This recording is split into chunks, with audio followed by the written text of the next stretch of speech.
serez d'accord avec le sentiment populaire qui prévaut, qui dit que l'arrivée de l'euro a été une catastrophe et que suite à l'arrivée de l'euro, il y a eu une augmentation très forte des prix dans les différents commerces, les différentes grandes surfaces. Vous êtes d'accord avec ça? Alors, je vais vous dire mon sentiment. Peut-être qu'il y a 3 ans que ça, j'aurais pas dit ça, mais maintenant, comme j'ai plus de responsabilité à la Chambre de commerce, moi, je vais vous dire, je crois qu'un pays existe parce qu'un pays a une armée. Puis vous n'avez pas d'armée, vous n'existez pas. Quand je vois que on se dit on va faire un accord avec l'Angleterre pour partager un porte-avions. Moi je crois pas à tout ça. Je crois que l'armée fait partie de ce qu'on appelle les attributs d'une nation. Je crois que la monnaie aussi, frapper monnaie, c'est important aussi. Voilà, donc sans dire que je reviens vers la nation, mais je crois qu'un pays pour exister, il faut qu'il ait une armée, il faut qu'il ait une monnaie. Après, oui. Qui puisse utiliser la planche à billets si nécessaire. Bien sûr, pour ce que vont faire les Américains. Le président Obama a dit, les Chinois ne veulent pas dévaluer le yuan. Très bien, on va le faire de notre côté. Oui, mais et nous, l'Europe au milieu, et nous, on est pris entre les deux, et puis c'est nous qui... Et donc, voilà, moi je crois que, à titre tout à fait personnel, non pas au niveau du président de l'institution consulaire, je pense qu'il faut aussi qu'on a abandonné trop vite et dans la précipitation, comme l'élargissement de l'Europe, on le sait aujourd'hui, ça a été trop rapide. Il fallait vraiment conforter les bases de l'Europe avant d'aller aussi vite vers les 27, et on voit bien qu'il y a un certain nombre de prochaines. Schengen, est-ce que c'était pas précipité? Donc voilà, il y a eu, il me semble, un certain nombre d'erreurs, mais je le dis... Mais avec le recul, c'est facile de le lire aussi. Voilà, bien sûr, je le dis en tant que citoyen. Moi-même, aujourd'hui, je vois qu'il y a un certain nombre de choses. Votre fils, demain, vous dirait, papa, j'ai envie de me lancer dans le business, pour reprendre un terme de jeune, comme on dit. Vous lui conseillerez quel secteur à La Réunion? À La Réunion? Oui. Non, mais déjà...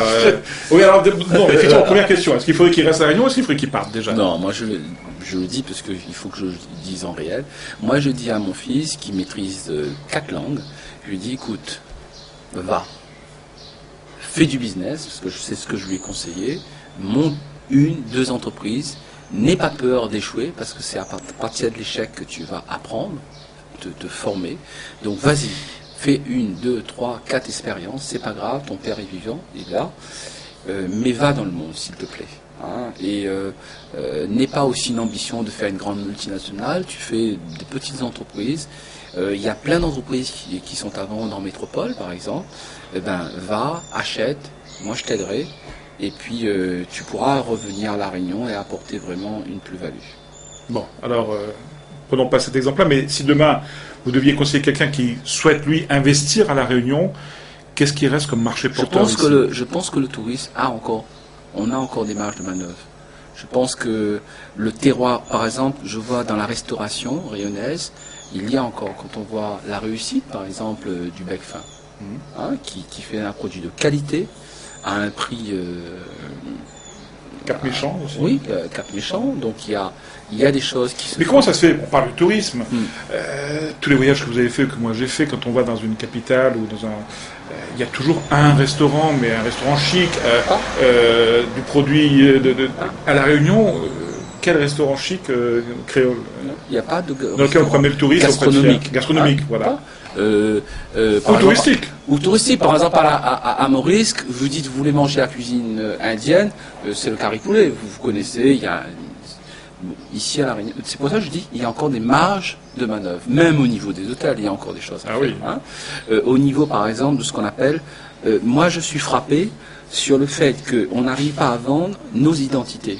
Moi, je suis retiré, je vois tous ces malbars. Je me dis, je voudrais faire du spa ayurvédique. Médecine ayurvédique, massage ayurvédique. Il n'y a pas à La Réunion. La médecine traditionnelle chinoise. Renommée dans le monde entier. Voilà, mais quand on arrive ici à La Réunion... Mais est-ce que c'était pas parce que pour être fait médecine chinoise traditionnelle, il faut avoir les diplômes, le machin, une autorisation de un tel... Est-ce que c'est pas trop compliqué aussi parfois, non? Justement, allons-y, faisons des accords de coopération avec les universités indiennes et chinoises pour que ici à La Réunion, on ait la possibilité d'avoir une médecine ayurvédique traditionnelle indienne, chinoise, et je pense qu'on peut le faire. Je sais qu'il y a 2 cliniques à Londres aujourd'hui spécialisées en ayurvédique, full. Parce que c'est ça aussi le mouvement du monde, c'est-à-dire revenir sur le terroir, naturel, sur le naturel, etc.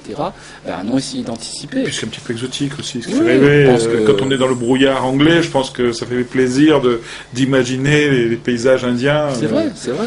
Mais ça, on n'a pas eu. Parce que tout à l'heure, je parlais d'identité, c'est vrai qu'on a coupé. Et c'est peut-être là aussi la différence avec les Mauriciens, parce que le Mauricien, lui, il y aurait déjà quelqu'un qui l'aurait fait. Oui, mais il y a déjà. Ben voilà. Maurice. Donc, La Maurice mise beaucoup sur les spas.